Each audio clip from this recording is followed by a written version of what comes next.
We've been talking on the YouTube channel about World War III, guys, and this title at this point in time and what we could maybe very well see in the future. And I want to go ahead and talk about World War III in a little bit more depth, guys, in this segment of the show from more of a competitive perspective, an esports perspective. You guys know we talk about esports a lot on this YouTube channel, and we talk about the future of games on this channel as well. And so I want to go ahead and talk about that, guys. I'd love to hear your thoughts in the comment section down below.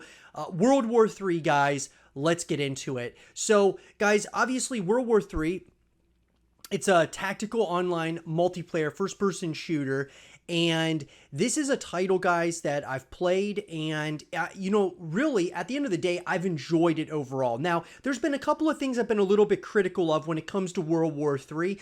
The main one is that it's only on PC. It's not on consoles as well, and I'm a console gamer, guys, for the most part. I do like playing on PC somewhat, but I prefer playing on console. I grew up playing console, and so that's what I prefer. And so when I'm not able to play a first-person shooter on the console, it's one of those things that, obviously it kind of lowers my expectation, or I guess, lowers my excitement for it overall. Obviously you have to take that with a pinch of salt, guys, because some of you may be PC gamers out there and you primarily play on PC, and so you may very well enjoy this in a major way. What I will tell you, though, is that overall, I really like World War III. I think overall it's a really interesting and pretty cool experience, and I think over time, this could be something really special from the Farm 51 and my games.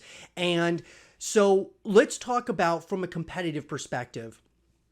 First off, guys, this is a title that a lot of people are starting to try to dub this the COD killer or the Battlefield killer. And I've talked about this on the YouTube channel. You guys can check out all of my World War III content here. But really, at the end of the day, guys, I don't believe that this is a COD killer. I don't believe it's a Battlefield killer, at least at this point in time. And here's why. If you want to compare World War III to one of those titles, it's definitely more like Battlefield than Call of Duty. Obviously, it's, relatively, when we talk about larger maps, when we talk about vehicles and things of that nature, I guess you could maybe compare it to Call of Duty Warzone somewhat, but I really feel, though, guys, that it's a little bit more in the realm of that of Battlefield. And so could this be a Battlefield killer? At this point, no, guys. But could it be over time? And that's something I want to talk about here. So obviously, guys, when we talk about the competitive scene of any title out there, you think of Call of Duty, you think of some of these big FPS titles out there, Valorant, CSGO, the list goes on, right? Well, Battlefield has been a title I've been very critical of from the perspective of esports and from a competitive scene. I look at Call of Duty just as an example, guys, and I know it's a title that comes out every single year, but there's a reason why it's the best-selling game every single year. It's because of the personalities and because of the community behind it that's really built it over time. And I believe that the Call of Duty esports scene has actually built Call of Duty in a major way, like just overall, when we look at the grand scope of what Call of Duty is at this point. Now, sure, it started off as like casual gamers, but then it really became like this competitive ordeal with, teams like, Optic and FaZe and Envy really built the scene in a major way. Whether we're talking from a competitive perspective or we're talking, FaZe with trick shotting, there was all kinds of different ways that you could connect with Call of Duty. And I still think to this day, guys, that it's one of the strongest communities when we talk about personalities. Halo Infinite, obviously, guys, has some very great personalities as well. And Halo did back in the day, and a lot of those guys transferred over to Call of Duty. So what I'm getting at here is that Call of Duty has a very rich history of esports, but I think that part of the sales and part of the culture that was built at Call of Duty was built around esports. On the flip side of this, we look at Battlefield, and it feels to me that Battlefield just couldn't really figure out a good way to do esports.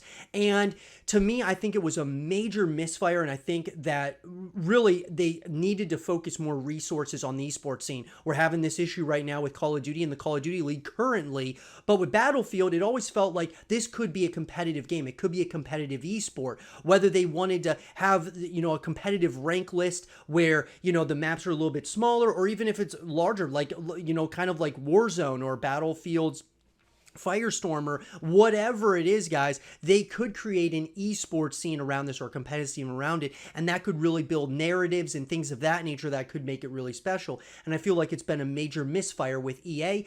Activision obviously has had its issues, and there's no question about it, but at least they have an esports scene that was built from all these incredible people behind the scenes.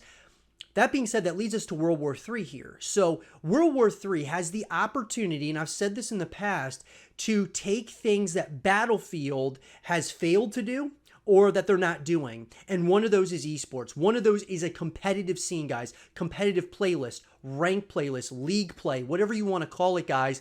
Having that in World War III, I believe, would really start building something special. Now, I've also said that I feel World War III, one of the other ways that it could really start competing against games like Battlefield would be making some game modes free to play. So let's just say, for example, it's currently $14.99 on this on Steam, guys.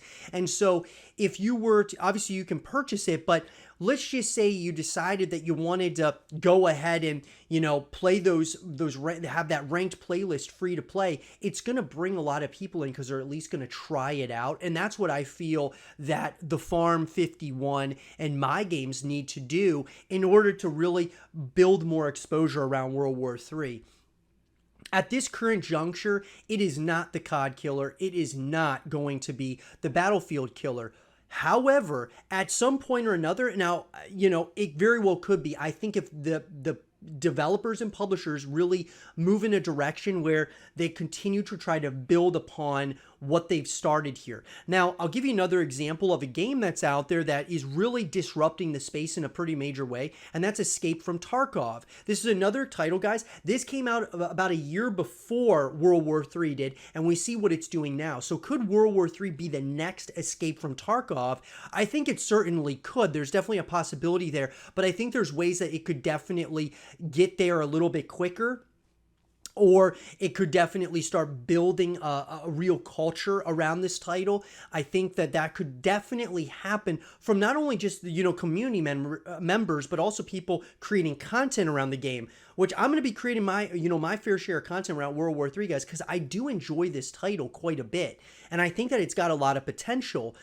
But other than that, there needs to be people creating content around it. There needs to be, people voicing their opinion to the developers and the publishers that you want certain things put into the game, like a ranked playlist or a league play or whatever it may be.